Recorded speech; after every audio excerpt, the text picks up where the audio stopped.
Orirako zay malala tongao zanakao zay nania fadala ka mifona minao mamilany fahotako teo anatrehanao ary ny fadalako azamba tsarovana.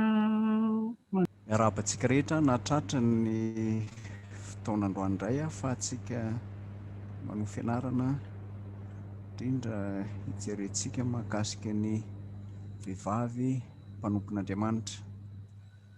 Raha fitiny kely ny fampianarana izay nataontsika tamin'ny heriny dia niresantsika teto izany mahakasika ny famoronana, indrindra fa ny famoronana ny olombelona.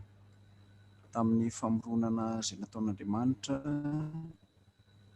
tamin'ny zavaboary dia navahan'Andriamanitra ny olombelona, ary ny mampiavaka azy dia noho izy nataon'Andriamanitra tahaka ny endriny. Manarak'izay amin'izay famoronana nataon'Andriamanitra dia famoronana sy fahavitana maharitra, izany hoe noforonon'Andriamanitra mba haritra sy tsy hiova isika. Ny famoronana ny olombelona ozintsika rehefa nivolavolain'Andriamanitra amin'ny alalan'ny tanany no milaza fa akaiky ny olon'Andriamanitra raha mitaha amin'ny zavaboary hafa. Dia rehefa niresantsika ny mahakasika ny famoronana andravehivavy dia niavaka ny famoronana azy, tsy mitovy amin'ny famoronana ny zavaboary rehetra. Dia hiverenantsika izany io rehefa hanomboka ny fampianarantsika. Ireo no nanomanako azy. Ka hanoizantsika azy androany izany dia hiverenantsika ny araka ny efa nilazaintsika tary aloha ariana amin'ny fanorenana fanambadiana amin'ny Genesis 2:7-20, ny 9:13 hatramin'ny 9:14. Ao anatin'io nilazantsika fa vady sahaza ho andra-lehilahy no nomen'Andriamanitra azy. Io zany rehefa niresantsika tamin'ny heriny teo dia ny hoe nentina teo amin-dralehilahy avokoa ny biby rehetra mba hanomezany azy anarana. Biby fiompy, ny voromanidina, ny biby dia rehetra. Fa rehefa mijeritsika ary amin'ny nota, misy nota kely ary ambany ary dia hita eo ilay hoe vady sahaza. Eto izany dia midika fa taorian'ny fanapahan-kevitra nataon'Andriamanitra dia vady sahaza ho andra-lehilahy no nataon'Andriamanitra. Ny anton'izany dia mba hahatonga andra-lehilahy hanana faniriana, mba hanana namana, hanana mpanampy izy. Dia hoe tsy hita izay vady sahaza ho azy, izany hoe nampandalovina teo izany ilay biby mba hatsapany fa tsy avy amin'ireo biby ireo no isian'ny faniriany, mba te hanana namana, te hanana mpanampy, satria ny biby tsy afaka hanampy azy, tsy afaka ho namany. Izay no antony nampandalovan'Andriamanitra an'ireo biby ireo teo, mba ahafahany misafidy izay tena ho namany, izay tena hiara-dalana aminy. Ary ny zava-dehibe dia tsy ra-lehilahy no mitady namany, fa Andriamanitra tena mihitsy nanome azy. Amin'ny sehatry ny fanambadiana dia io no ilazana fa tena vocation ny fanambadiana.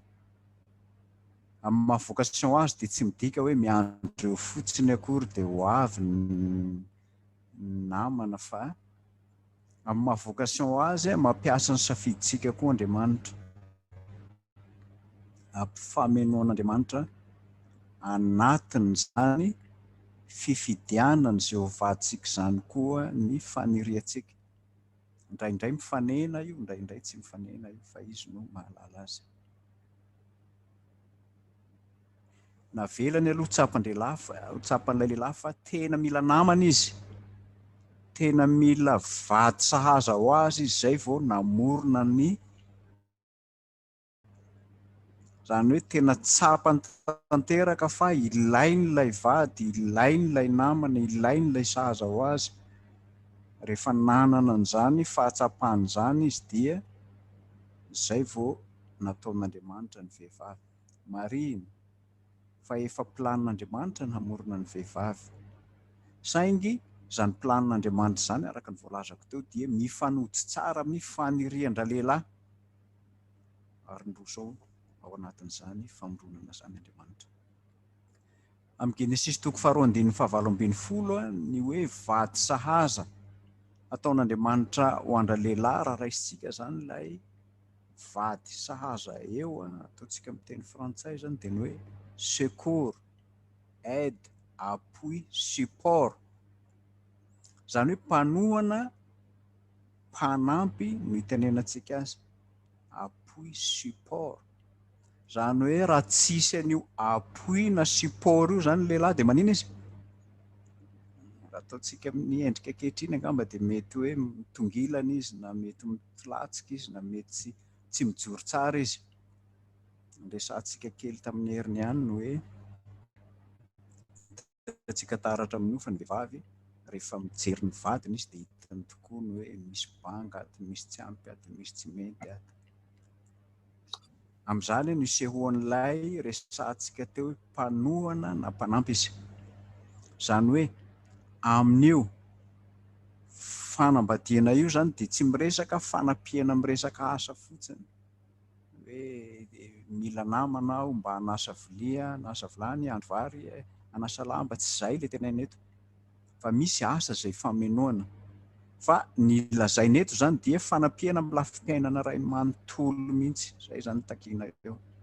Ao anatin'ny fanambadiana zany amin'ilay vady sahaza, amin'ilay secours, aide, appui, support, ilay mpanohana mpanampy dia tsy hafa fa hanampy amin'ny lafim-piainana iray manontolo zany takiana aminy. Dia eo zany no mahasarobidiny ilay fanambadiana amin'izany fisiany fanampiana amin'ny lafim-piainana manontolo zany. Eto ry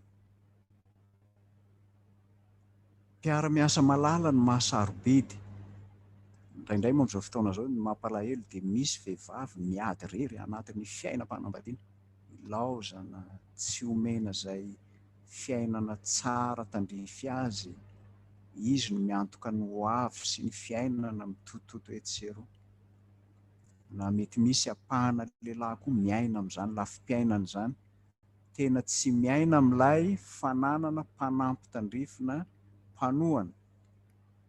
Ka eto zany fanohanana dia amin'ny lafim-piainana iray manontolo, tsy ara-batana ihany fa ara-panahy koa. Zany hoe amin'io zany isian'ny fiombonana ka lavorary ao amin'ny fiainan'olombelona ny fiombonana.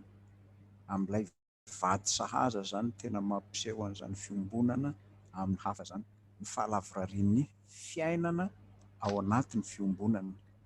Raha dikatsika amin'ny fiteny hafa zany dia hoe ny fiombonana eo amin'ny lahy sy ny vavy no mahalavorary ny fiainana.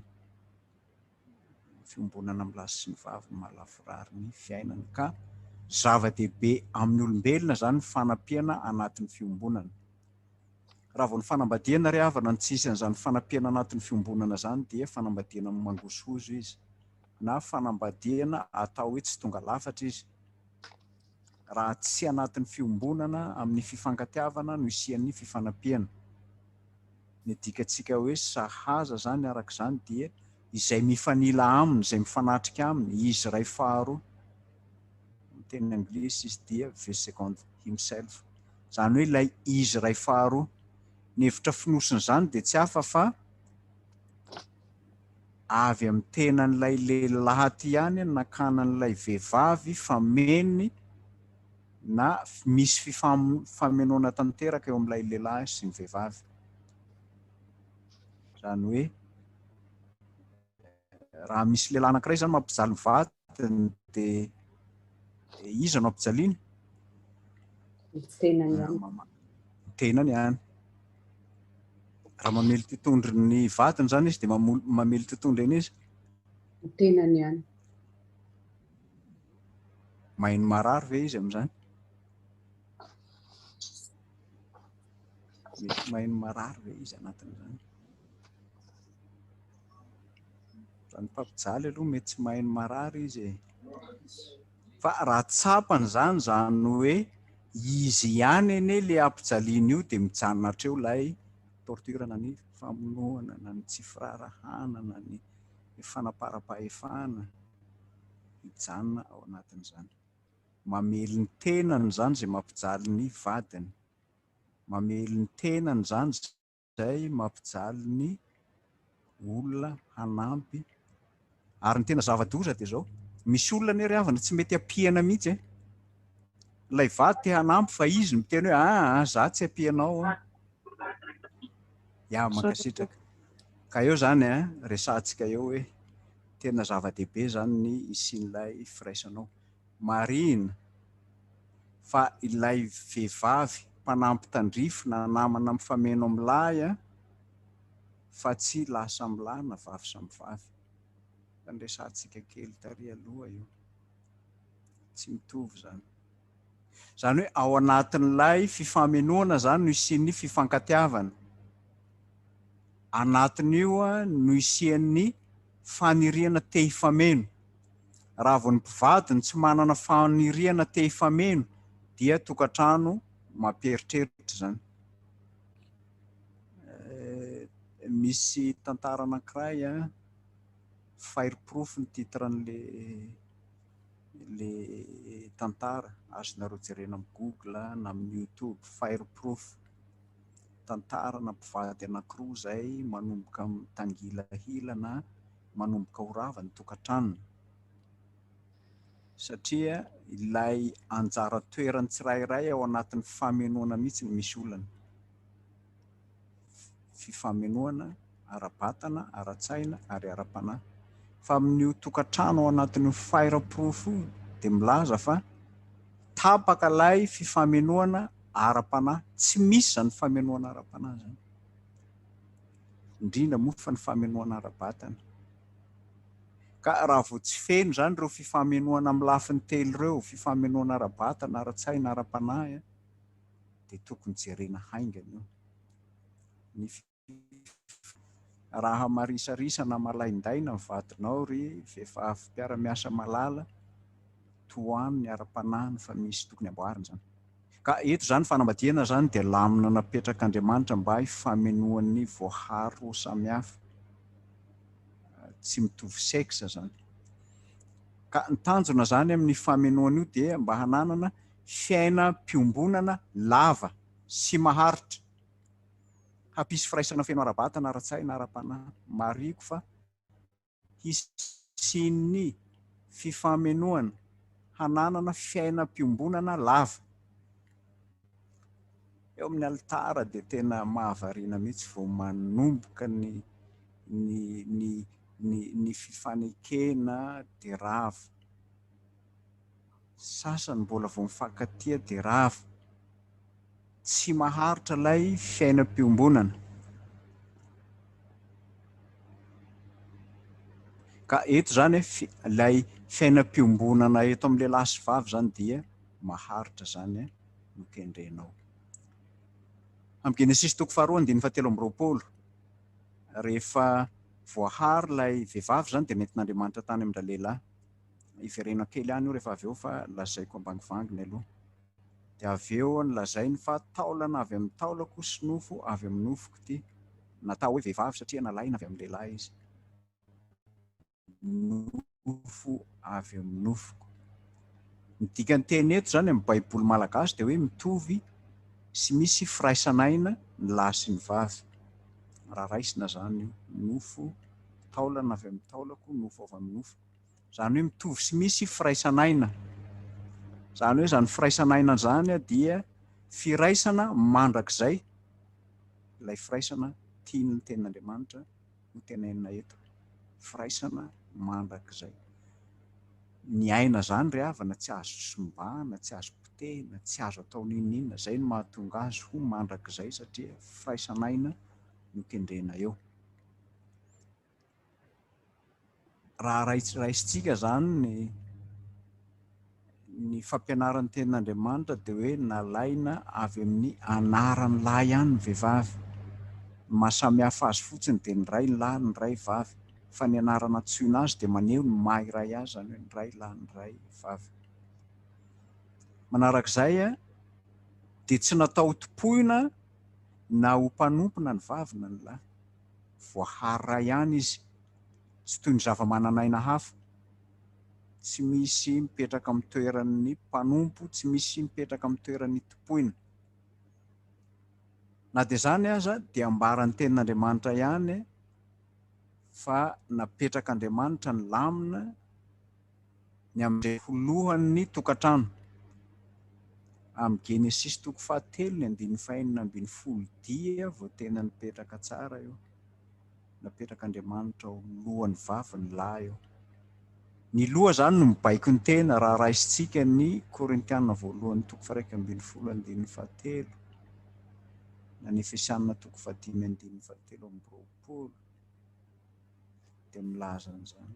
Zany hoe ny mahalohan'ilay raim-pianakaviana eo zany dia tsy fibaikoana fanapara-pahefana,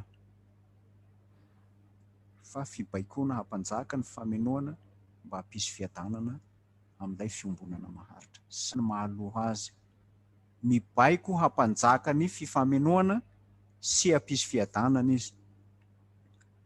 Raha vao ny mahaloha zany tsy mampisy fiadanana, tsy mampanjaka n'izany famenoana zany dia mila mieritreritra izy, mila miverina indray amin'ny fampianaran'ny Baiboly sy ny fampianaran'ny tenin'Andriamanitra izy. Ka reto zavatra reto zany no manambara n'ilay fifamenoana eo amin'ny fanambadiana na eo amin'izay mifankatia. Voalohany ao anatin'izany dia ny fifampitokisana. Ohabolana 1:3-1:10. Ny faharoa dia ny fisian'ny fifanajana. Zay no mampiseho ny fifamenoana.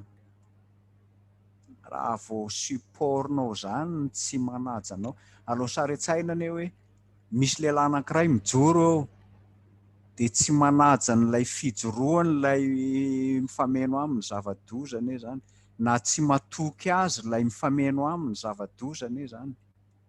Ny fahatelo dia ny fitiavana. Ny fitiavana. Ary ny fahaefatra dia ny fiombonam-piainana amin'izy ireo. Zany hoe mifampila sy mifameno izy ao anatin'izany firaisana izany.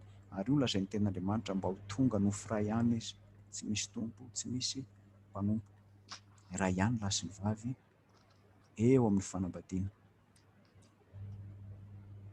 Fiarenako kely ilay voalazantsika tary amin'ny Genesis 2:20-20 b. Naterin'Andriamanitra tany amin'ny raha lehilahy raha vehivavy, Andriamanitra nitondra azy tany. Zany hoe Andriamanitra tenany mihitsy nitondra an-dra vehivavy ka nanolotra azy andra lehilahy taorian'ny famoronana. Alao saritsaina amin'izany anie mahasarobidy azy, Andriamanitra tenany mihitsy no misahirana manome namana andra lehilahy, tsy manome fotsiny fa manatitra azy, mitondra azy ho any amin'ndra lehilahy. Tsy misy zava-mananaina nataon'Andriamanitra amin'izany hoe ity ny vadinao dia entina makany aminao. Fa eto zany dia Andriamanitra tenany no nanome, nanatitra, mitondra azy ho any amin'ndra lehilahy. Zava-dehibe ao anatin'izany dia zao, ny vady izay nomen'Andriamanitra anao zany dia Andriamanitra tenany nanolotra azy teo aminao mba ho mpiara-miasa indrindra, mba ho olona mifameno aminao. Raha tsy izany ny fanambadiana dia mamperitreritra be izy. Tena mamperitreritra be. Andriamanitra manatitra ianao tsy mandray na mikarakara an'izay naterin'Andriamanitra eo aminao. Io zany tena zava-dehibe. Anjaranay lehilahy zany no mikarakara anareo. Tsy midika zany hoe zay anie natao karakaraina fa tsy tsy izay ilay tiany tenin'Andriamanitra ho tenenina. Hoe dia dia anjara. Nisy mpianatra nitantara tamiko, mpampianatra. Rehefa avy nianatra tany am-pianarana mahakasika ny fiainam-panambadiana dia izao ny zavatra nitranga tamin'ny fiainan'izy ireo na havariana mihitsy ary tena nampalahelo kely. Tonga le ramatoa amin'ny andro atoandro lasa izy natory ambony fandriana. Dia hoy izy hoe fa manino ozy le rangano tsy mahandro. Ka mba torina izay ozy ny anarana tany am-pianarana, mba anjaranareo indray izao no mikarakara fa ay anay foana ve no hikarakara amin'ity trano ity. Torinareo indray izao. Tsy mahazo mianatra intsony ianao ozy le rangano. Ay izao ny anaranareo any. Ka eo zany mahasarobidy an'ilay fitiavana aseho amin'ny alalan'ilay fifamenoana amin'ilay mission ampanaovan'Andriamanitra antsika.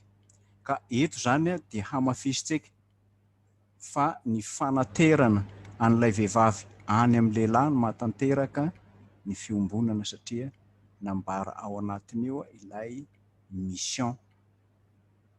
Inona ny mission'ilay vehivavy? Anaterana azy any amin'ny lehilahy.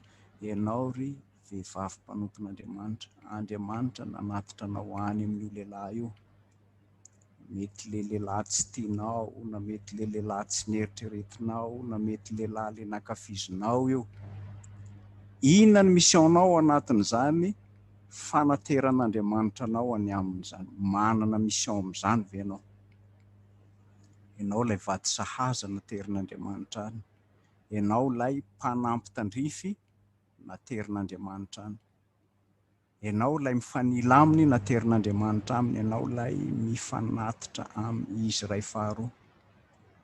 Hampitranga an'izany fifamenoana izany ve ianao nara-batana, nara-tsaina na ara-panahy? Hampisy firaisana feno amin'ny fiainan'ny tokantranonao ve ianao? Eto dia mba hiteny vitsivitsy hoe sao dia nomena mission fa tsy mahavita ianao. Sao dia nomena mission fa tsy mahavita. Nisy tamin'izaho mbola pasteur tao Ambobao, nisy mpivady nanana olana. Inona ny olan'izy anankiroa? Rehefa tokana ho mpiandry le ramatoa dia tsy nety hanao an'ilay mariazy le rangahy satria efa niteraka vitsivitsy ry zareo. Natao ny fandaminana rehetra, rehefa natao ny fandaminana rehetra dia tsy nety. Dia izaho moa izany no niran'ny pasteur KRISTIANA nanao ny fandaminana farany amin'ny fiainan'izy roa. Dia nanao mariazy miara-mizotra izay alohan'ny fotoana. Izao ny zavatra nitranga. Rehefa natao ny mariazy miara-mizotra dia miaraka mitsangana eo amin'ny altara dia misy an'ilay fanontaniana. Moa tianao vadinao tokoa araka ny fomba mpanambadiana kristiana ve raha anona mijoro eto anilanao ity? Niandry valiny aho tsy naheno ka izaho mamaky. Heveriko izany hoe niteny izy fa tsy naheno aho. Naveriko indray mandeha, moa tianao tokoa araka ny fanambadiana kristiana ve raha anona mijoro anilanao ity? Indraindray rehefa manontany ohatran'io mantsy ny pastora dia manaiky ilay olona fa tsy misokatra ny vavany. Ny lohany fotsiny izany no teny. Fa izy sady tsy mihetsika ny lohany iny, tsy miteny ny vavany. Nanontaniako ihany tamin'ny faharoa. Moa tapa-kevitra tokoa hapakatra azy ho vadinao araka izay lazain'ny tenin'Andriamanitra ve ianao? Tsy niteny izy. Dia nitohizako ihany. Rehefa avy eo fandraisan-tanana ry ianareo, nga izy nety nandray tanana izany. Ny fanontaniana mipetraka dia ny hoe hatraiza ny fetran'ilay fankatiavana, na eo amin'ny altara izany mbola misy résistance be. Tsy takatry ny sainao izany hoe eo amin'ny altara izany mbola misy karazana résistance izay tsy maneho an'ilay famenoana fankatiavana. Zavatra tiako ambara dia ny hoe nareo vehivavy manana mission anatin'ny tokantrano. Sarobidy ny mahavehivavy ianareo. Horesantsika manaraka moa ilay quality of women, hoe qualité manahoana ny qualité ananan'izany vehivavy mpanompon'Andriamanitra. Fa eto izany ny zava-dehibe dia ny hoe ilay vehivavy izay noharian'Andriamanitra dia naterin'Andriamanitra any amin'ny vadiny, manana mission. Izany mission nomen'Andriamanitra azy izany no mission maharitra ao amin'ny fanambadiana, anehoan'ny fifamenoana, anehoan'ny maha izy azy, maha vehivavy azy ao anatin'izany fiaina tokantrano izany koa. fa raha tsy mazava aminao ny missionao, ry mpiara-miasa malala, anontany ny tompo inona ny missionao ao anatin'izany tokantrano nomeny tompo anao zany. Zay zany tena mahasarobidy azy. Ny amaranako azy dia ny hoe misy araka ny voalazantsika tary aloha dia misy karazany efatra ny endrika zay tian'Andriamanitra hiainan'ny mpivady ao anatin'ny famenoana, ao anatin'ny fanambadiana, ny fifampitokisana. Manomboka miarava ny fifampitokisan'ny mpivady ankehitriny hatramin'ny siny toy ny telefôna sy Facebook sy anona tony. Tsy haiko hoe mba firy aminareo zao mba nisava ny telefôna ny vadinareo hoe inona moa zany zao mba nisoratany ato. Inona nareo moa zany efa lehibe aloha, mety sarotra ihany hiteny amin'izany amin'ny ray aman-dreny. Misy mbola mpivady tanora ihany manatrika ato. Mba firy aminareo mba samy misava an'izany telefôna vadinareo zany. Ary raha misava inona mampandiny tenantsika fa miarava ny fifampitokisana eo amin'ny couple anankiroa ankehitriny. Ary tandindomindoza ny tokantrano maro vokatr'izany tsy fisian'ny fifampitokisana zany. Ary tena zava-doza koa ilay tsy fahampian'ny fifanajana. Tena miareraka anie ny fiaina tokantrano amin'izao. Angamba efa nampianariko tamin'ny zanampianatra taloha ny atao hoe langage d'amour. Hoe ahoana ny ahafahan'ny mpivady mampaharitra n'ilay fangatiavana amin'ny alalan'ny teny alohaky ny vava mba hisehoan'ilay fifanajana sy ny fifankatiavana. Langage d'amour. Io anisan'ny secret anankiray izay mampaharitra ny mpivady. Zahay rehefa andeha hamonjy synode lehibe tany Tuléar tamin'ny taona 2014 dia nampianatra ny ray tomobila tamiko tamin'izay fotoana izay. Dia rehefa avy nampianatra zahay resaka langage d'amour moa zany tena nampianariko amin'izay dia nasaiko samy niantso ny vadiny aby. Dia ny anankiray niantso voalohany. Allô, manahoana chérie? Tozy le vadiny, ha, nanomboka viana koa ianao niantso a chérie. Zany hoe fa ela mihitsy zany no tsisy an'izany teny zany tao amin'izy mivady. Zay rehetrarehetra moa niara-me fa tsy sany teny mafy satria amin'ny telefôna. Niantso ny ray koa ny anankiray. Allô, atao hoe chérie onareo ozy paster e. Romotra le ramatoa. Atao hoe chérie onareo ozy paster. Tsisy takta mihitsy ane zany mba hoe ahoana chérie tonga dia atao hoe chérie onareo ozy pasteur. Ohatrany hoe dia le zazakely irahana reny mba teneno ane vadinao dia atao hoe chérie izy.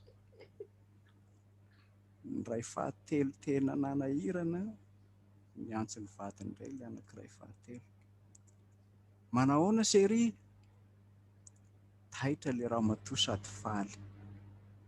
Tena taitra izy sady faly satria ela tsy nahainoany an'izany teny izany. Nanahirana dia ny hoe somary nilatsa-dranomasy izy nahaino an'izany ahoana chérie zany. Ka important be zany amin'ilay famenoana ny siny zany fankatiavana mahafiorina mifanajana amin'ny isian'izany voalazantsika fa ilay mpivady izay noforon'Andriamanitra eo dia mifanaja tsara izy, mifanaika ao anatrehan'ny tompo izy ary fankatiavana mahafiorina ny tokantrano izay iainan'izy ireo.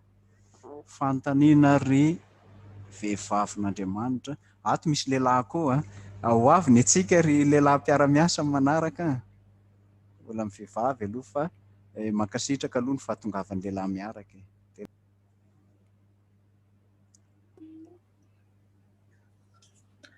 Misaotra pastora amin'ny fampianarana sy ny toromarika rehetra. Voalaza ary fantatritsika hoe ny vady dia tokony fameno ary tokony ho anjara sahaza zany ny vady izay hoentin'Andriamanitra omeny anao. Mety misy tanora manatrika eto mbola tsy manambady. Misy tokoa zany. Ny mety liana zareo hoe Ahoana tokoa moa izany no ahafantarana hoe tena vady sahazy ity lehilahy miaraka amiko sy maniry hanambady ahy ity. Tena tsara ny fanontaniana. Ny fiarahana ry tanora malala dia fiarahana misy tanjona. Raha vao ny fiarahana zany tsisy tanjona dia sady tsy mikendry an'ilay famoronana nataon'Andriamanitra, ho famoronana mitohy sy ho famoronana maharitra izy zay raha vao tsisy tanjona. Voalohany amin'izay zany hoe inona ny tanjona amin'ilay fiarahana? Za manan-janaka vavy, manan-janaka lahy, ny ahy dia zavatra ampianariko mandrakariva hoe inona ny tanjonareo amin'ilay fiarahana. Raha mbola tsisy tanjona aloha dia sao dia arary fo anao rapitso raha ohatra ka tsy tanteraka ny fanirian'ny fonao. Fa apetraka ny tanjona amin'ny fiarahana satria tsika zany nataon'Andriamanitra ifameno, hiaraka dia inona ny tanjona? Inona ny mission? Satria araka ny voalazako teo zao ilay tary amin'ny teny farany hoe ilay Andriamanitra mihitsy anie no misahirana amin'ny fikarakarana antsika sy misahirana mihitsy amin'ilay fanambadiana. Izy tenany mihitsy no misahirana ao anatiny ao. Ka raha tsika zany manamaivana an'ilay fasairanan'Andriamanitra dia tadidio fa tsy ho lavorary ny fitiavana izay mety hivoaka ao anatin'izany fiarahana izany. Dia izay zany hoe fiarahana misy tanjona. Tanjona mankany amin'ny fanambadiana maharitra sy lavorary isian'izay fifamenoan'izay. Tsara anie zany hoe support zany. Raha za nisy mpianatra tamin'ny zanam-pianatra mpiomana, le ramatoa ngeza be, le rangasy maro mahiahia kely zay. Teo za ohatraohatr' izao le endrika sehoale hoe le ramatoa ngeza be ity zany manohana an'le rangahy mahihy kely ty. Ohatrany hoe sary zany fa mampiseho fa hay amin'ny fiainam-panambadiana na io lehilahy ngeza be io anie misy tena malemy anie ny finoany io ry mpiara-miasa e. Misy malemy anie ny toe-tsainy io e. Ianao no mety matanjaka ara-tsaina, ara-panahy noho izy. Mety matanjaka ara-batana izy fa manao ahoana ny tanjaka ara-panahinanany? Tanjaka ara-tsainananany. Misedra olana tonga dia mipararehetra be. Ao modada, za manao an'io modada, le ramatoa indray manampy tanjaka, ao modada. Izay zany le support azy. Izay zany hoe misy tanjona mankany amin'ny fanambadiana maharitra zany ny kendrena anatin'ny fiarahana. Dia raha tsy vady rery tanora malala aza mifankatia fa lasa mahasimba ny toe-panahy sy ny toe-pon'ny tsirairay ianao. Na le olo tianao simba na ianao simba koa rehefa avy. Iza siza hoe no mety mpitovo kasakasany hoe zay président mifankatia zay fa mbola manana madilana ho tetenana kely aloha. Ny olana amin'izao tsy haiko ny any France, ny any Canada, ny any ampitan-dranomasina any fa ny fakam-panahy mahazo antsika amin'izao dia ny hoe aleo aloha izay anangona aloha vao hivady. Ambara-pahoviana ary no feno le angononao e. Manomeza deadline ary. Hoe roviana zany ny deadline manangona ianao dia hivady ianao. Sao dia 10 taona ianao manangona ihany dia aiza isy anangona 10 taona vao hivady zany e. Io zany no fahalemena iray voalohany. Ny ray faharoa dia ny hoe zay mbola tsy vonona niteraka. Haiko ina ro hanambadiana. Ina ro hanambadiana? Ny zaza anie harena omen'Andriamanitra. Ny olona amin'izao aza tena mitady. Maro ny hitako tsy manana fa mitady. Karaha izay zany faty antokany ianao nay mbola tsy vonona niteraka dia tsy hanambady. Manambadia fa izay ro hiterahana. Rehefa manambady ianao dia vonona niteraka ianao satria harena omen'Andriamanitra. Rehefa tsy mahazo amin'izay ianao aoriana hanena amin'izay tahak'izay tena roso ihany. Ny farany dia ny hoe sahirana anay ka mbola tsy roso aloha. Inona ny famaritana an'ilay sahirana aloha e? Sahirana amin'ny lafiny ahoana, amin'ny fomba ahoana? Inona ny hamaritana an'ilay fahasahiranana? Fa indraindray faux problème fotsiny ilay fahasahiranana anatin'ilay hoe tsy irosoana amin'ilay fanambadiana. Dia mba tsy ho izay zany. sy aza mamorona fo problème fa mirosoa. Tena fahasoavana omen'Andriamanitra ho anao na lahy na vavy misin'ny tanjona izay iarahanareo manao ka tanterahanareo izany tanjona izany. Salama tompoko. Mba manana question za tompoko. Tompoko. Manaona pastora président. Ianao teo zany ny teny hoe misy tanjona. No araky ny mandray ny question an-Ramatoa teo aho hoe inona no ahalalana hoe vady sahaza.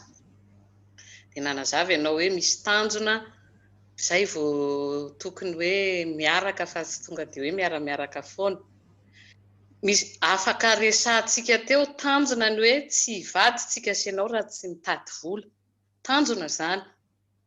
Iny raha iny ihany aloha ny jereko hoe tanjona fa ilay hoe hiteraka sy ihany iny moa anatin'ny fanambadiana iny tanjona iny, iny fiterahana. Dia nefa ilay sahaza vady omen'Andriamanitra hoe ty vady ho anao. Izany hoe tsisy tanjona ao zany. Maka ohatra tamin'ny fahaveloman'ny Leny Lava dia manome vady izy ho an'ny pastora. Ty ny vady ho anao, tsisy tanjona ireny fa tonga dia atolotra. Hito ny vady ho anao. Aiza ho aiza amin'izay zany le hoe misy tanjona aloha izay vao afaka mivady. Sa zay hita eo dia mieritreritra hoe ty ngamba no fanomezan'Andriamanitra. Le nuancen'izay zany no tiako fantatra pastora. Tsara ka. Tamin'ilay famoronana tareha nolazaintsika fa rehefa namorona rehefa avy namorona ny lehilahy Andriamanitra dia nampandalovina teo ilay biby. Tsy nahita vady sahaza ho azy izy. Nangetaheta, naniry izy fa banga izy. Tena tsapany mihitsy zany hoe tsy misahaza azy reto. Misy fanantenana be zany tao amin'ny Adama, misy faniriana be hoe misy ray izay tena izy ihany. Ary rehefa tena nanana ilay faniriana be izy dia nesoron'Andriamanitra avy ao aminy ihany ilay vadiny. Ny faniriana zany mifanena amin'ilay planin'Andriamanitra. Zay zany ilay lesona niraisintsika teo. Ny faniriana mifanena amin'ny planin'Andriamanitra. Raha miteny zany tsika ny hoe tanjona ao anatin'ny fanambadiana satria ilay couple zany miaraka dia ny tanjona zany dia ny hoe hivady izy. Zay zany tokony tanjona. Raha miaraka firy volana na firy taona farafahatarany dia tokony hivady izy. Fa raha hoe miaraka fotsiny tsisy ninona zany, tsisy lamina, tsisy tanjona mihitsy fa dia hoe miaraka zany dia ambara-paovy anainy dia efa miaraka.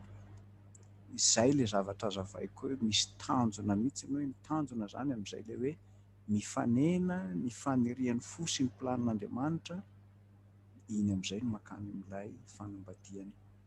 Hivady ary zahay. Ao anatin'ilay fanambadiana amin'izay no anehoan'Andriamanitra ny mission-nisy anankiroa. Iny ary zany mission lehilahy, iny ary zany mission vehivavy. Zay zany ny Madame Laurence. Any hoe ilay tanjona eto zany dia ambarako fa ny tanjona dia tsy hafa fa izy ilay mifanaiky eo anatrehan'Andriamanitra fa hiafara amin'ny fanambadiana ilay fiarahan'izy ireo. Nefa fiarahana tsy maharitra. Io aloha dia lavintsika mihitsy ilay fanambadiana maharitra 10 taona miaraka. Fa maninona miaraka 10 taona vao tsy maintsy mivady? Fa maninona tsy maintsy 4-5 taona? Fampizaha toetra, dia toetra ina loatra no dia jerena mandritra ny 10 taona ry mpiara-miasa. Dia tsy hitanao anatin'ny 9 bolana ve ny toetrany? Sao dia mba tsy toetra tsony ny jerenao e. Isary efa mpanambadiana 10 taona, ve anao manana an'ity toetra ity? Efa mivady efa 10 taona vao mahita toetra na vady anankiray miseho. 0,005% zany e. Fa ny questionko tena anahy zany finy moa zany fanohizako aneny Ramatoa hoe aiza zany nipetrany satria teo zany nisy fampianarana fa hoe ny lahy dia vavy ihany. Satria nalaina tamin'ny nofon'ny lahy sy ny taolan-tehezana dia ny anaran'ny lahy dia anaran'ny vavy. Zany hoe ara-pamaritana.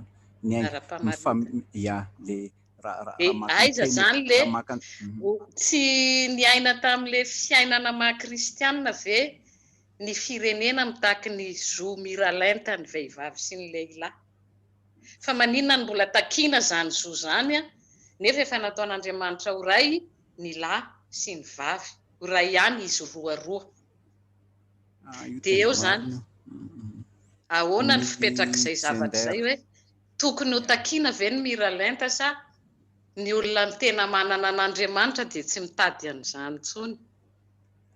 Ny gender justice dia anisan'ny fironan-kevitra na karazana fironana malaza ankehitriny satria io zany no anehoana ny tsy fahalavorarian'ilay fifamenoana dia misy mitaky satria tsy manjaka le famenoana. Misy lehilahy marefo, misy vehivavy marefo, misy tanora, misy zaza marefo. Rehefa tsy voahaja zany ny zon'le marefo dia miditra ao anatin'ilay fitakianan'le zo izy. Zay zany ny fiatombohan'le gender justice. Fa tena olana dia tsika aty amin'ny tany afrikanina. Tsika aty amin'ny tany afrikanina manana ny kolotsaina sy ny fomba amam-panaontsika izay heverin'ny olona fa mifanohitra amin'ny zo maha-olombelona ilay fomba amam-panaontsika. Nefa tsika ny tena mivavaka ny pays aty amin'ny tany Afrika. Marina. Ohatrohatra fotsiny nisy mpiara-mianatra tamiko tany Tanzania. Rehefa marary le vehivavy dia atokana any amin'ny efitrano izy dia ny anabavin'le rangahy, ny maman'le rangahy reny zany mikarakara azy fa ny lehilahy tsy mahazo manatokatona an'le ramatoa io na mikarakara azy. Zay zany kolotsain'zareo. Reny karazana kolotsaina reny zany miteraka le fitakiana amin'le resaka gender justice. Hoe olona mitovy tsika nahoana moa zany raha hainao vaty no mikarakara ny vatinao satria ianao no naka azy, ianao no tia azy. Dia ilay izy nefa lasa lavitra be le resaka gender justice avy eo. Fa raha araisina tokoa ilay fampianarana ny hoe izy ray faharoa, zaho ihany anie ity vehivavy ity ilay mifameno amiko, ilay tiako, ilay mifamatotra amiko dia tsy tokony hisy tokoa ilay fitakianan'ilay izy. Io tena marina. Raha tena iainana zany le fiainana maha-kristianina dia tsy fa fantany mipetraka anie dia hoe tena iainana tokoa ve le maha-kristianina. Satria tsy iainana ilay izy dia teraka aby ireny zavatra ireny. Fironina aby ny karazana fotom-pampianarana marobe mba hanehoana an'ilay tsy fahalavorariana vokatrin'ilay fahotanany tranga. Zay zany fa raha ny marina zany tokony tsy fitakiana tokoa ilay izy satria efa ao anatin'ny baiboly ilay izy. Tsika zany tsy zava-baovao zany ny fisian'ny fifamenoana ao anatin'ilay fiainam-panambadiana. Fa ho an'zareo mitaky zany, mitaky izy satria misy ny tsy fahalavorariana dia izay no mahatonga an'ilay fitakiana. Fa marina ny teninao ny centre de gravité ny fiangonana zany ho anay mpanao misiôlôzia dia aty Afrika ny centre de gravité amin'izao. Zany hoe ety amin'ny ilabolatany atsimo zany ny be kristianina indrindra maneran-tany. Raha midina kosa ny tahan'ny kristianina any amin'ny faritra tandrefana moa zany. Okay. Miaraba pastora. Salama soa anao madame Mina zany. Ie. Manoloana an'izay le resaka niresantsika teo hoe ny fahitako azy hoe fahafantarana be da be ny lehilahy tsy mahafantatra zany hoe aina avy amin'ny ainy nofo avy amin'ny nofony no nanaovana ny vehivavy. Dia aiza ho aiza ny mission atsika manoloana an'izay satria hitako hoe tsy ampy le fampahafantarana sy fampianarana izay no mety mahatonga an'le lehilahy tsy hafantatra angambany hoe raha marary raha mamono an'ity vehivavy ity dia mamono ny tenako ihany, ary raha manao izay mampalahelo an'ity vehivavy ity dia manao izay mampalahelo ny tenako ihany.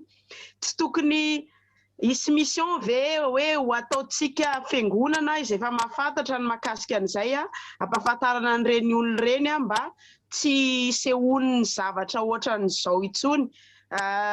Fanontaniana mipetraka ihany sady sozon-kevitra ihany koa azo aroso satria tsika nampianarina, itsika nandray fampianarana dia tokony anjarantsika zany no mampita izay zavatra nampianarintsika amin'ny tsirairay avy. Ka mety misy ve hoe azo atao ny fananganana sehatra kely anankiray ahafana mampafantatra ny amin'ny fiaina tokantrano ny kristianina amin'ireo olona tsy kristianina. Satra tompoko. Ny aloha ny fomba fijeriko dia ny hoe tsy ampy tokoa aloha amintsika indrindra tsika loterana ny fampianarana na formation na karazana forum momba ny fiainam-panambadiana na ny sehatry ny fitiavana. Tsy voatery fanambadiana ihany ange fa fitiavana, satria ty thème antsika ty makany amin'ny ankizy, makany amin'ny tanora, makany tsika satria tsy hoe fanambadiana fotsiny fa ny tontolon'ny fitiavana ao maha olon'Andriamanitra. Fa mariko eto fa tsy ny matetika manko mitongilana ihany zahay hoe ny vehivavy moa zany tena be ampahoriana. Fa misy vehivavy mampahory mihitsy ane. Tena misy ka. Ary ny tena zava-doza ny vehivavy tsy mba midaroka izy. Izy tsy mba midaroka zany izy. Vao miditra ny trano anao. Manahoana neny? Manahoana? Fa nisy inona? Asa? Zavatra nataonao hoe dia tsy hainao e. Mandritra ny 3 andro iny dia eo. Moa teneniko rehefa mampiofana fanambadiana hoe nisy raikitra ny tsy fankazahoana izy anankiroa. Le rangahy mba nanomboka ihany hoe tsy nifampiteny. Dia le ramatoa tsy tahitra mihitsy. 2 andro, 3 andro, 3 andro. Natory le rangahy. Rehefa natory izy tamin'ny alina iny dia nanoratra izy hoe fohazo aho amin'ny 5 maraina. Dia natory izy. Tahitra ingarainy efa amin'ny 9. Fa naninona ny tsy foazonao? Dia le ramatoa hoe efa nisoratako teo hoe mifoazy ianao fa efa amin'ny 5. Aza mba miady amin'ny vehivavy ihany. Vehivavy izy tsy mamono izy fa mihoatra noho ny vonony azy ny ataony rehefa tratrany. Mbalao sary an-tsaina anie zany hoe tsy tenenana 3 andro zany, vitan'ny vehivavy zany. Tsy mifampiresaka anao anatin'ny 3 andro. Na miresaka izy fa arahany amin'ilay fihetsika tsy rototra na ilay fihetsika somary mirintina.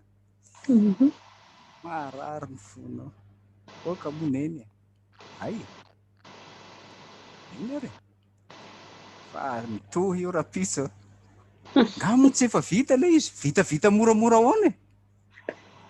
Io ka ny azy zany izy tsy manana an'ilay hery fa ny azy ny force-ny amin'ny alalan'ny fihetsika izay asehony maharanitra lavitra noho. Fa raha moa lehilahy hoe tena vonoy arangaha fa tsy zakako intsony ty. Ka io zany marina le fanamarian'ny madame Mina teo hoe ilaina le formation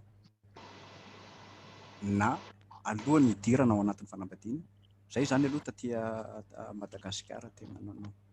Misy formation maromaro tao amin'ny fiangonana nentiko mahakasika izy. Hatramin'ny ankizy formation aloha fanambadiana, tontolon'ny fitiavana, io tena natao. Tamin'ny 67 hectares koa zay nanao natetitetika koa. Raha vao tsy ampy io zany dia alao sary an-tsaina anie izay zavatra tsy niany fiangonana nentiko dia tena nampianariko mihitsy hoe zahay tsy manao mariage raha be voka le ramatoa. Rehefa teraka izy vao atao ny mariage. Satria ohatrany hoe noho izy be voka no hanambadiana azy. Non. Fa nahoana rehefa be voka izy novadianao? Fa nahoana izy tamin'izy tsy be voka tsy novadianao? Ohatrany hoe niterena zany ianao nanambady azy na niteren'ilay zaza na le vohoka ianao zany nanambady. Dia tokony izay tokoa ve le fitiavana? Hoe noho izy be voka no hanambadiana azy. Fitiavana no hanambadiana fa tsy ny fisian'ilay zaza. Ka sitraka tompoko. Merhaba président. Fiadanana. Merhaba président. Faly mahitanao to. Makasitraka ny avy amin'ny Belzika. Ye ny misaotra indrindra tompoko dia faly be Miarahaba ny dadatohatra mandray ny nisy tazako fampianarana. akaikinao ao. Miarahaba to. Ny fanontaniako fotsiny président ny hoe raha miresaka fitiavana tsy ny filazano tsara ray manontolo ve io fitiavana io tompoko dia ao no tokony mafisina ny fampianarana azy. Io tena marina, tena olantsika anie le amin'ny Genesis toko 7 raha mijeritsika amin'ny Genesis toko 7 ny zavatra nidiran'ny fahotana dia miainga amin'ny zavatra kely sy zavatra tsy dia manahoana. Rehefa naka fanahy an Jesosy ny devoly dia zavatra tsy manahoana. Hanina kely fotsiny ataovy tonga mofo dia vato zavatra tsy manahoana anie zany. Hanina kely iny ve dia hanimbanao ny missionao. Fa raha ny hinana ianao dia simba ny missionao. Ohatran'izay koa nataony tamin'ny Eva. Ilay mission mihitsy ny potehiny. Inona moa zany ilay mission teo dia ny hoe fankatoavana an'Andriamanitra. Inona ilay mission teo? Fitiavana an'Andriamanitra. Ilay didy voalohany mihitsy anie ny potehiny tanatiny iny. Hoe sady tsy hatoky amin'ny fampianarantsika moa zany fotom-pianarana amin'ny didy voalohany dia hatoky sy ho tia an'Andriamanitra isika. Zany hoe potehiny zany ilay fitiavantsika an'Andriamanitra sy ny fatokiantsika an'Andriamanitra. Tena ilay filazantsara mihitsy zany tena potehiny. Dia marina ilay fanamariana tamin'ny fara hoe tena mila iverenana ilay filazantsara. Inona moa no mahafilazantsara azy? Izy misy an Jesosy. Raha vao tsy ao zany Jesosy dia tsy filazantsara izy. Le kristocentrika anatin'ilay filazantsara. Tena Jesosy ny ivony amin'izay atao, amin'izay iainana. Ary rehefa mijery ny boky fampianaran'i Paoly, ilay hoe ao amin'ny Kristy, tena matanjaka be ilay ao amin'ny Kristy. Satria ny dikany hoe ao amin'ny Kristy dia olona tena hoe arafitra, tena atsofoka tanteraka. Zany hoe raha ao amin'ny Kristy zany ianao dia ohatran'ny hoe zavatra ohatran'ny zavatra atao grefreny hoe tena mitsatoka ao amin'ny Kristy mihitsy ianao, tena miorina ao aminy ianao. Ny rahan'ny Kristy no mikorianao, ny rahanao, ny fiainan'ny Kristy no tokony ao amin'ny fiainanao. Dia tena marina. Fa raha tsisy fitiavana zany rehetra zany tsy mandeha. Na ao amin'ny Kristy ianao rehefa tsy manam-pitiavana lazain'ny Paoly amin'ny Korintiana tsisy dikany amin'ny Korintiana 2:7. Tsisy dikany mihitsy zany raha vao tsy miorina ao amin'ny Jesosy Kristy ilay fitiavana. Dia nefa ny filazantsara rehetra dia miresaka ny fitiavana avokoa. Inona zany tiako tenena amin'izay dia ny hoe ilaina ny fisian'ny fampianarana mitohy hampiorenana ny finoan'ny kristiana. Rehefa manam-pitiavana, manam-pinoana izy, manana fanantenana izy, afaka misehatra ny fiainana feno fahasarotana ty. Reo telo reo dia azontsika hiatrehana ilay fahasarotana. Finoana, fitiavana, fanantenana. Mafy anie zany tsy manam-pitiavana zany ry mpiara-miasa malala zany hoe tena le fitiavana lazaintsika eo manko le hoe agape. Inona moa le agape? Dia hoe fitiavana tsy mitady ny azy, tia manisy soan'ny hafa. Zany hoe ny tenany zany tena laviny tanteraka fa ny hafa no atao no sarobidy indrindra aminy. Mafy zany. Ny anao zany tsy izy fa ny an'ilay olona akaiky anao na ny olona izay hitiavanao zany no sarobidy sy ambony kokoa ny olona. Tsika raha vao miaina tsisy fanantenana zany tena zava-doza be. Fiainana nefa mihasarotra ho aiza ny hafaran'ny fiainanao raha tsy manana fanantenana. Indrindra moa fa ny tsy fiorenana amin'ny finoana. Amin'izao ny tena mihareraka mihitsy ny sainy, tena mihareraka mihitsy ny fanahy. Ka reo telo reo zany dia mamatotra n'ilay ao amin'ny Kristy. Tena hoe ao amin'ny Kristy tsika. Fitiavana moa lehibe indrindra zany ao anatiny ao dia ilay fiainana azy, fampianarana, fitoriana azy. Reo zany tena zava-dehibe tokoa anatin'ilay izy. Dia ny rariana zany hisy fampianarana mitohy mba hazoto ny pastora tena hampianatra.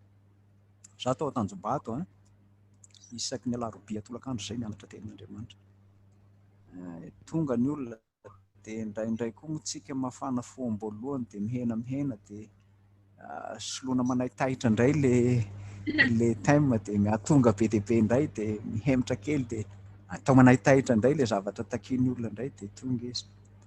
Fa ny veriko zany madamo farany tena important indrindra rehefa mampianatra dia hoe inona le tena ilain'ny olona, inona le tena zavatra contextuel zany tokony atao isaky ny mampianatra.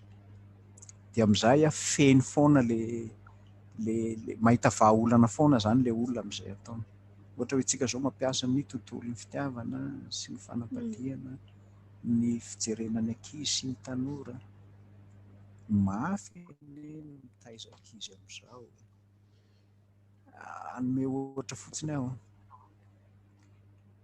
0 à 5 le ankizy kely anankiray nampianarinao, ny keny iny fa manomboka 10 à 14 zany izy lavo indray le zavatra ninoany tary aloha amin'izy 0 à 5 iny. Sahirana le ankizy amin'le. Ok, makasitraka i madamo Fara. Fanontaniako farany tompoko azafady indrindra misy matetika ohatrany hoe matsiaro ny amin'ny teo amin'ny mama Filohavana Germaine tokoa dia manolotra vady izy ho an'ny ray aman-dreny pastora sy ho an'ny zanany izay tonga teo aminy, ny zavatra tiako mba ampitaina zany dia hoe mama tsy afaka miseho compare amin'ny mihitsy ny isika fa nasehon'i Jesosy aminy ny zavatra rehetra. Ho anareo ray aman-dreny pastora aloha hafa, fa ho an'ny ohatrany hoe ho an'ny mpiandrina, ho an'ny vehivavy tsy afaka miseho compare satria nasehon'i Jesosy taminy ny fon'ny olona izay manantona azy, fa tsika tsy mahafantatra dia ny tenin'Andriamanitra ny manazavatsika. Dia izay no tsara iainana ao amin'ny tenin'Andriamanitra zany. Misaotra indrindra tompoko. Fanamariana kely fotsiny. Fanamariako fanamariako tsy mora nandray ny zavatra nomeny mama ho an'ireo ray aman-dreny izay nahazo azy. Za aloha zany anisany tsy mitolorana vady. Avy tamin'ny mama zany na zanako mama azy. Za zany efa nanambady vao tonga tao aminy tao. 93 avy any Fianarantsoa Antananarivo, 93 vao niaona taminy. Efa nanambady vao niaona zay. Fa amin'ny fanombohana zany somary mavesatra kely ihany satria tsy neritreretina raha mba ny olona koa moa zany misy maka fanahy. Ianona ny tiany dia mody maka fanahy mamy izy hoe mama za mba omeo vady, nefa any an-tsahany any raha anona ny kendreny kay fa tsy le toloran'ny mama amin'izay izy hoe tia tompoko sahirana amin'izay izy avy eo. Tena sarotra zany iny, sarotra tena isaorana an'ireo ray aman-dreny tena nanaiky amin'ny fitiavana, ampitso-po, nanaraka ny tenin'i Jesosy fa sarotra io, tena sarotra io.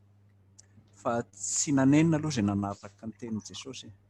Ilay aloha zany hitako, tsy nanenina izy, tsy nanenina. Fa izay tsy nanaraka dia hita mihitsy inona moa zany ny olana naterany taty aoriana. Ilay tsy nanaraka ny hoe ity ny vadinao dia hoe tsy tiako fa ny anona no tiako. Sahirana reny olona reny taty aoriana. Tena tsy mety lavoraro mihitsy ny fanambadiana. Fa izay nanaiko kosa hoe ity no avy amin'i Jesosy tonga dia nekena tsisy fandavana. Tena hoe notiavina araka n'izay mahavy amin'Andriamanitra azy zay, araka ny nampianariko teo hoe Andriamanitra mihitsy no nisahirana nitady ka nanolotra azy ianao. Tena naharitra sy tena sambatra ny tokantrano izay nandray an'izany. Tena avy amin'Andriamanitra. Dia mankasitraka anareo izay nitoloran'ny Jesosy vady amin'ny alalan'ny mama. Ty misy fanontaniana farany. Hoy izay pastora teo hoe mirava ny fifampitokisana eo amin'ny couple ankehitriny.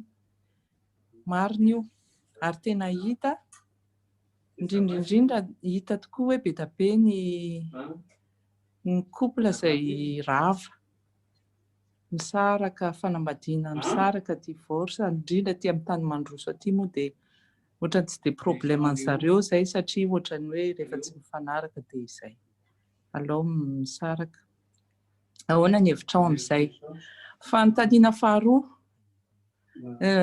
za zany dia inona no conseil izay omeny pastora ireo tanora izay te hirotsaka ny problème zany amin'ny kristianina tanora aty ampitan-dranomasina aty dia izy mitoetra rery ohatra. Ao anatin'izay misy ny fakapana maro tsy ahafahany hoe mijoro hatramin'ny farany amin'ny fanambadiana, aroan'ny rosoana amin'ny fanambadiana. Misy ohatra ahoana ny hevitrao zany, inona ny torohevitra mba omenao ireo kristianina tanora mba tsy ho tafalatsaka ao anatin'le concubinage na hoe firaisana ara-nofo. Misy ny tanora ohatra hoe miara-mipetraka izy alohan'ny fanamasinana ny fanambadiany satria izay ilay zava-misy tsy maintsy iaina ny aty ampitan-dranomasina aty ohatra. Ny voalohany aloha ny faravahan-tokantrano dia misy endrika maromaro nisehoany, ary ireo endrika maromaro isehoan'ny faravahan-tokantrano ireo ny azo amintinana azy dia ny hoe fampitehana zany ny azo itenenana azy. Raha voarava izy zany dia miapotika izy. Ny amba zavatra azonareo anontaniana ihany satria ity moa zany fampianarana mivelatra, misy manaraka amin'ny Facebook, amin'ny live. Fa anisan'ny zava-dehibe amin'ny fiainam-panambadiana ny siny fifampitokisana. Inona no moa hoe ny fampitokisana dia ny hoe mahatoky. Ny hoe mahatoky zany dia olona anankiray izay tsy miova, tsy mivadibadika amin'izay nekeny. Rehefa ity zany no ekeny dia joroany hatramin'ny farany zany fanekeny azy zany. Rehefa mijoro amin'izay zany dia tsy rava. Fa mety misy endrika maromaro ny isian'ny tsy fampatokisana. Eo zany ny tsy fananany olona anankiray franchise na koa hoe tsy manana fijoroana amin'ny fahamarinana tena marina izy. Raha vao ianao zany tsy mahatoky, aleo saritsaina anie hoe ny lehilahy anankiray zany matahotra amin'ny vadiny izy dia mamorona lainga izy nefa tsy nanoty izy. Azavaiko ny hevitra hoe tara izy nandeha nody dia rehefa tara izy nandeha nody avy any am-piasana amin'ny valo izy vao mandeha mody dia mamorona lainga izy hoe nandeha niantsena tatsy nefa izy nandeha nisotro toaka niaraka amin'ny namany. Ilay lainga teo zany mety eritreretany vadiny hoe izy anie tsy nisotro toaka fa mety nanao zavatra hafa tany izy. Ka raha vao mandainga ianao zany tsy manana an'izay fahamarinana izay ianao dia mihena, mihasimba ilay fampatokisana.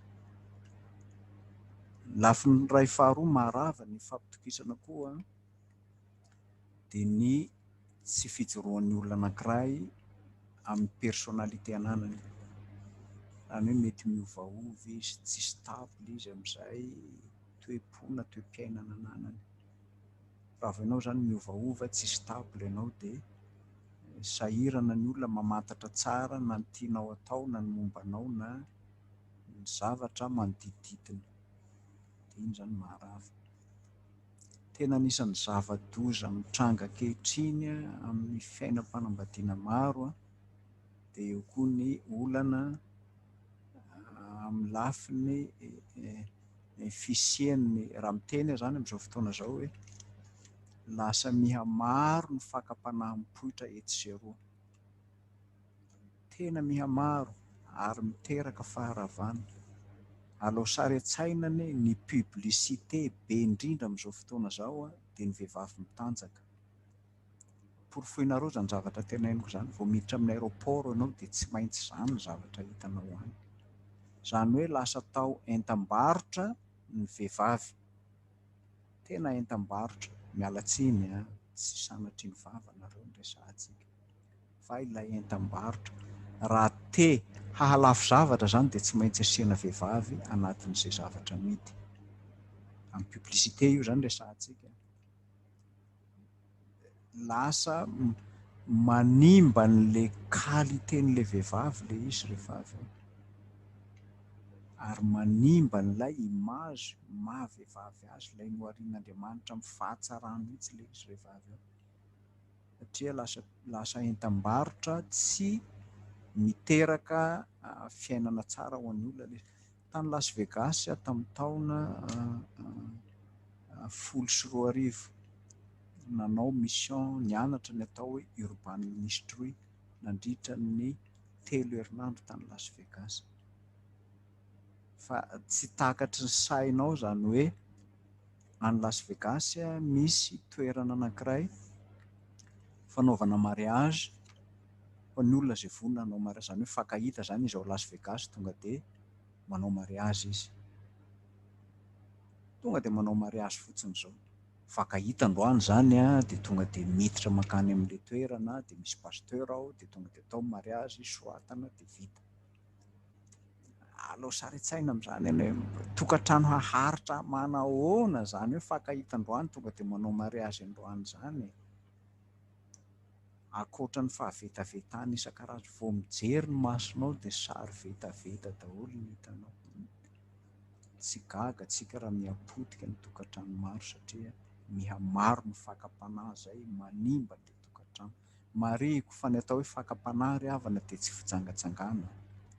Apahany amin'izay mety atao hoe fakam-panahy ny fitsangatsangana. Fa ny fakam-panahy dia varavarana misokatra anankiray makany amin'ny fahatanterahana amin'ny ota. Zay zany no atao hoe fakam-panahy. Varavarana misokatra makany amin'ny fahampotehana amin'ny ota. Io no atao hoe fakam-panahy. Ka eo zany tsy hoe raha vao miteny hoe fakam-panahy tsika dia fitsangatsangana, tsia apahany kely amin'ny lalana idirana amin'ny ota ny fitsangatsangana. Fa ny fakam-panahy zany no vavahady idirana makany. Zay zany amin'iny tena miharava ny tokantrano maro vokatry ny fabetsahan'ny fakam-panahy zay misintona, zay mandrirotra ka manapotika an'ilay fifankatiavana, manapotika an'ilay soatoavina anatin'ny fanambadiana. Dia tsy gaga atsika satria ilay soatoavina mihitsy anie ny potehin'ilay fakam-panahy anatiny. Momba ny tanora zay manomboka manoro tokantrano tsy araka ny sitrapon'Andriamanitra, io dia tena fahotana io. Ary tena tokony hanaovan'ny fiangonana fampianarana matanjaka satria miainga avy amin'ny fanaovana aloha saritsaina anie hoe raha olona tianao vadianao dia efa virafirainao amin'ny ota, amin'ny fiainana tsy araka ny sitrapon'Andriamanitra. Ahoana ny eritreretanao an'izany? Ohatrany hoe tiako ny vadiko nefa virafiraiko izy. Zay nge le fanaovana fiainana alohan'ny fanambadiana zay tokony atao anatin'ny fiainan-tokantrano. Amin'ilay nofiray ihany izy roa rimako vao dingatsika fa tokony verenantsika izy iny. Fa azoko hazavaina ihany amin'ny heriny dia ahoana moa dikan'izany nofiray izy roa zany. Raha vao manao fiainan'ny fanambadiana ivelan'izay olona vadinao ara-dalàna ianao dia efa fitsangatsangana zay. Dia aloha saritsaina anie zany hoe miaina ao anatin'ny fahampotehana, mamono tena andro aman'alina zany ny olona zay miaina ao anatin'izany. Eo Andriamanitra manao ny fanambadiana ho fanamasinana, itenenany fa ny fanambadiana dia Jesosy ny lohany. Jesosy no ivony ao anatin'ny fanambadiana nefa fanambadiana misy ota tsy ho ao mihitsy Jesosy ao anaty, ary tsy ho lohan'izany novena izy. Rehefa Jesosy ary ny tsy loha ao dia iza ny manapaka amin'ilay tokantrano maso ao? Dia ny fiainan'ny Satana ny manapaka ao. Ka io zany zava-doza be io. ny solution amin'io aloha zany dia nisian'ny fampianarana matanjaka miainga avy amin'ny fanabeazana amma ankohonana kristiana, ankohonana sambatra ny ankohonantsika, miainga avy amin'ny fitaizana atao amin'ny isa-tokantrano. Dia anjarantsika ray aman-dreny mba samy mifanampy, tena mifanampy, tsy vitan'ny pastora samy rery tokoa ny fitaizana amin'ny tompoko. Mankasitraka antsika rehetra tahin'ny tompo ny any Fransa, ny any Belzika, ny any Kanada, ny eto Madagasikara izay manaraka koa dia samy tahin'ny tompo. Ny velan'ireo moa zany dia mirary soa koa. Dia eto mitondra fankasitrahana ho an'ny lehilahy sy ny vehivavy izay niaraka ny hain'ny fampianarana. Mankasitraka anareo fa tena zava-dehibe. Tsy tena napoiziko le izy fa mankasitraka dia amboariko indray zany fampianarana amin'ny heriny fa kay misy lehilahy mihaino ihany ao. Dia misaotra indrindra tompoko, misaotra ny pastora nitondra ny fampianarana izay mbola hitohy amin'ny heriny ve pastora? 4 na 5 séances eo zany ny fampianarantsika satria iriko zany hiditra amin'ny ankizy taperintsika ny amin'ny fanambadiana sy ny amin'ny fankatiavana amin'ny heriny dia tokony miditra amin'ny ankizytsika dia avy eo tsika vao miditra amin'ny tanora. Lasa banga le izy raha vao tsy miditra amin'ny ankizy sy ny tanora.